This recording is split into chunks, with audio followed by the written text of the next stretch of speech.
कभी कभार किस्मत इंसान के साथ कुछ ऐसी चोट कर जाती है कि इंसान ये सोचने लगता है कि ये सब मेरे साथ ही क्यों हुआ, लोग तो और भी थे। कुछ ऐसा ही हुआ गाजियाबाद के मुराद नगर में, जहां पर बिजली चोरी की शिकायतें लगातार मिल रही थी। तो विभाग के लोग जांच करने के लिए पहुंचे और जैसे ही घर का दरवाजा खटखटाया, वहां से कोई बाहर ही निकल के नहीं आया। उसके बाद एक लाइनमैन उस घर के पड़ोस की छत पर जाकर खड़ा हो गया। उसके बाद जो भी हुआ वो वायरल हो गया।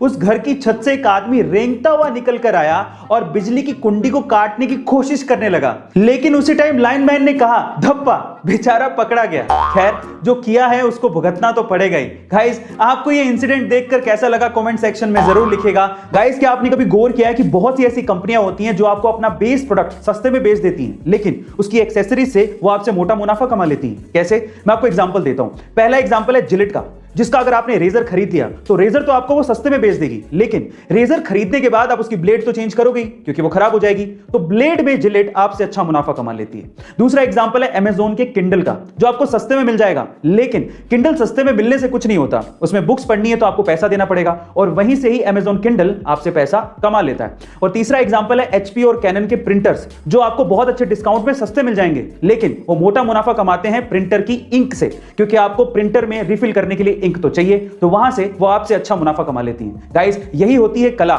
मुनाफा कमाने की या पैसा कमाने की। ये घटना है सन 1996 की, जब ब्रूकफील्ड जू में एक 3 साल का छोटा सा बच्चा गोरिल्ला के पिंजरे में गिर जाता है और उसके बाद थोड़ी देर में वहां से गायब भी हो जाता है। सब लोग हैरान परेशान थे कि आखिरकार वो छोटा सा बच्चा गया कहां, लेकिन थोड़ी ही देर में पता लगता है कि एक फीमेल गोरिल्ला उस बच्चे के गिरते ही उसे वहां से उठाती है, अपने सीने से लगाती है और उसके बाद सबसे छिपाते हुए, सबसे बचाते हुए वो जू के एंट्रेंस गेट पे जाती है और उसके बाद जू के कीपर को सौंप देती है। ये बेजुबान जानवर भी मां की फीलिंग्स समझते हैं। ये जान के आपको कैसा लगा, चैट सेक्शन में लिखना मत भूलिएगा। लोग आपके चेहरे को देखकर आपकी एनर्जी का पता लगा लेते हैं। आपका फेस और आपके बाल आपकी फ्रेशनेस के बारे में काफी कुछ कहते हैं। तो चलो आज इस वीडियो में मैं आप लोगों को फ्रेश रहने के 3 सिंपल टिप्स बताता हूं।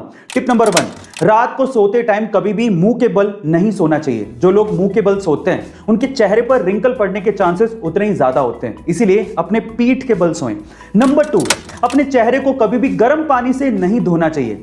गर्म पानी से जो लोग अपने चेहरे को धोते हैं उनको इरिटेशन और ड्राइनेस ज्यादा फील होती है, इसीलिए ठंडे पानी से धोएं।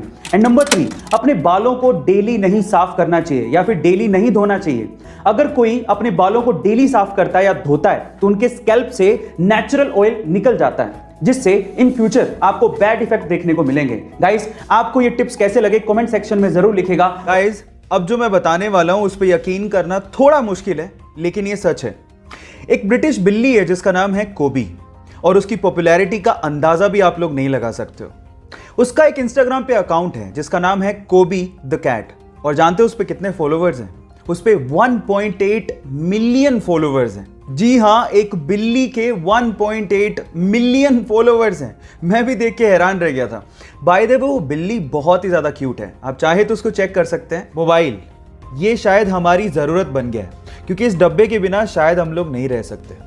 चलो इसके बारे में 2 इंटरेस्टिंग फैक्ट बताता हूं। फैक्ट नंबर 1, पूरी दुनिया के 80% लोग सुबह सोकर उठने के 15 मिनट के अंदर अंदर अपना मोबाइल फोन चेक करते हैं। क्या आप लोग भी उसमें शामिल हैं? चैट में लिखिएगा।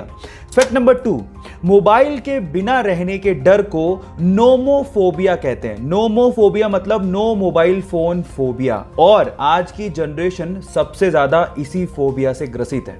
ये दोनों इंटरेस्टिंग फैक्ट जान के आपको कैसा लगा, चैट सेक्शन में लिखना मत भूलिएगा। आजकल जैसे जैसे इंसान आगे बढ़ते जा रहा है, मॉडर्न होते जा रहा है, वैसे वैसे वो मतलबी भी होते जा रहा है।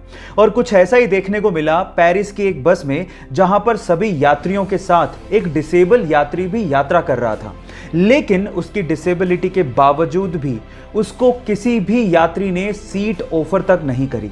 ये देखने के बाद बस के ड्राइवर ने उन सभी यात्रियों को सबक सिखाने की सोची, और उस बस के ड्राइवर ने उस बस को बीच रास्ते में ही रोक दिया और डिसेबल यात्री के अलावा जितने भी पैसेंजर थे उन्हें बीच रास्ते में ही उतार दिया। आपको क्या लगता है कि बस ड्राइवर ने सही किया है गलत? और आप बस ड्राइवर की जगह होते तो क्या करते? चैट सेक्शन में लिखना मत भूलिएगा।